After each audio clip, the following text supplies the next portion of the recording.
All right, so let's start now. Today, our first speaker is the president of Sabat Diabetes. She's going to share everything about diabetes. And the importance of being aware of self-health is just as important as surviving. With the topic of the silent disease that blinded healthcare systems. Let's give a big round of applause for Callista Annisa Rachman.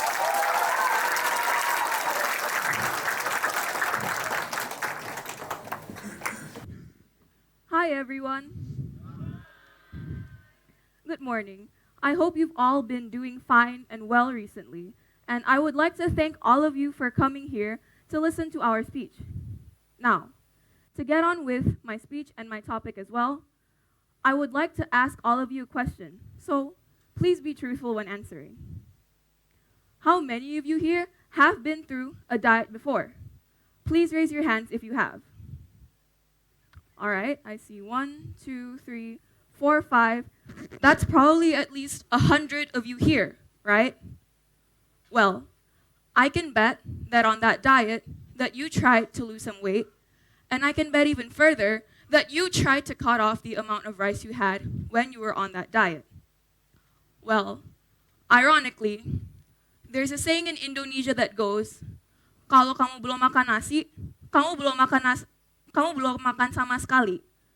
Meaning that if you haven't had rice, you haven't had a proper meal, right?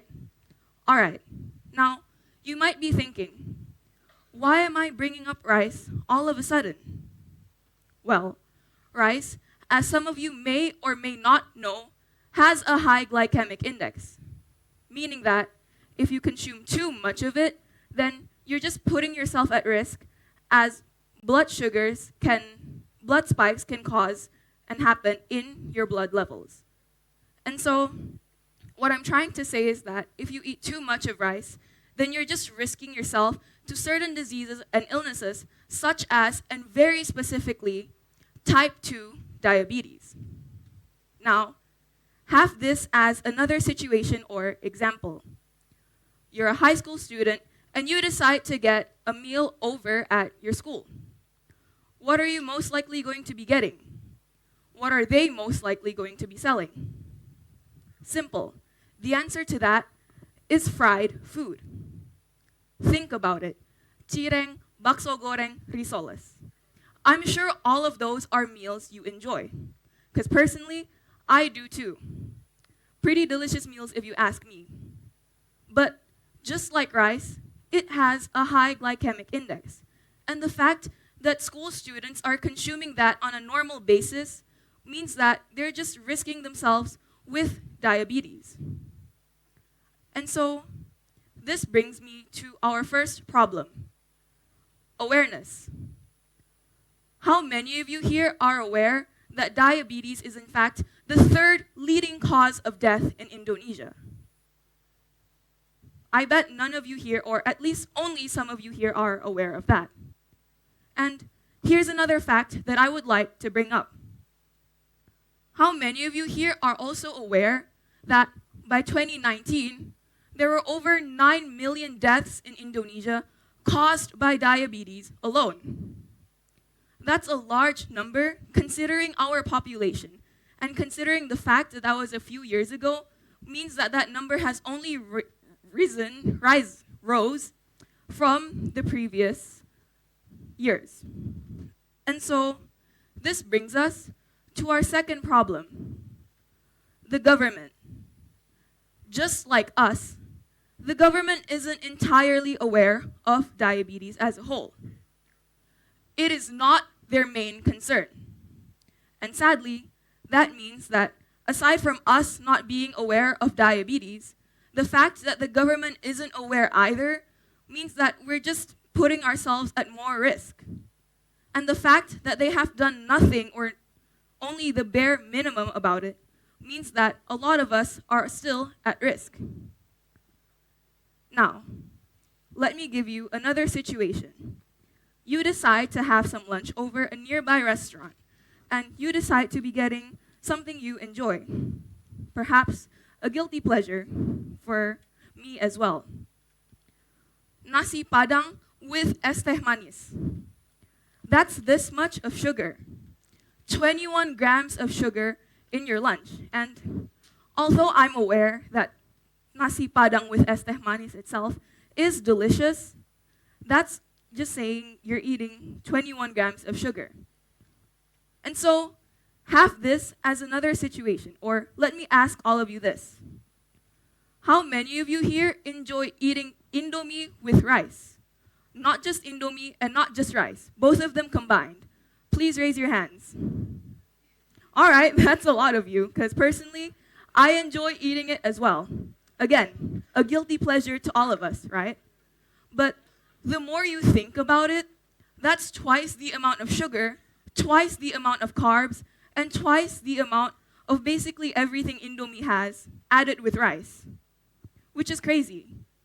Additionally, that's probably just another 21 grams of sugar, or maybe even more than that. And so, you might be thinking, why am I bringing up the amount of sugar all of a sudden? Well, research from the WHO has suggested that on a daily basis, a human should only take 50 grams of sugar, maximum. And the fact that all of us, or maybe a majority of Indonesians, eat rice at least or around 3 times a day, means that we're consuming more than 50 grams of sugar. And so, I know all I've been doing since before is yap and complain about diabetes, rice, and sugar. I might sound like your mom for that, right? Sorry, Mom. But anyways, I would like to propose some solutions for all of us. The first solution I would like to propose is the government. Although I have previously mentioned that they may serve as a problem to us, they may also be our winning solution. And now, you might be thinking, what on God's green earth is the Singaporean government doing in my slides? Well, Singapore has implemented a national diabetes movement in their country. And as a whole and as a country, we can try taking on this movement just like they have. At-risk elderlies and adults are given awareness campaigns so they are far more aware of their health. And not only that, children over at Singapore are given healthier meals at school. Instead of just fried food, they're given vegetables. They're given far more healthier meals so they can contain the amount of something they eat. And so, this brings us to our second solution. You. Everybody in this room. The solution is simply yourself. If you don't try to change yourself, or if you don't try to change your eating habits, then I'm sorry to say, well, I'm not really sorry, but you're going to stay stuck in that small little hole forever. And if you don't try to change what you eat, or if you don't entirely change the amount of something you consume, then really, you're just risking yourself with diabetes and other diseases and illnesses that I did not mention. And so, maybe you can try changing the amount of something you consume. If you consume a lot of rice, then maybe you can try to lessen that. Or maybe you can try changing or altering the kind of rice you eat. Instead of just white rice, you can try to eat maybe brown rice, red rice, and shirataki. I'm sure there are so many alternatives out there that all of you can try, and that there are so many options available for all of you. And aside from trying to change what you eat, maybe you can try changing the kind of snacks you consume. I'm sure all of you here, and especially Francis students as well, love getting snacks from Alphamart, right, near our school. Because personally, I also enjoy getting snacks from there. But that's just added sugar in your snacks. The processed meals you have far more sugar compared to just eating homemade snacks and homemade meals. So, instead of eating added sugar or processed food, maybe you can try eating from your own homemade meals and snacks.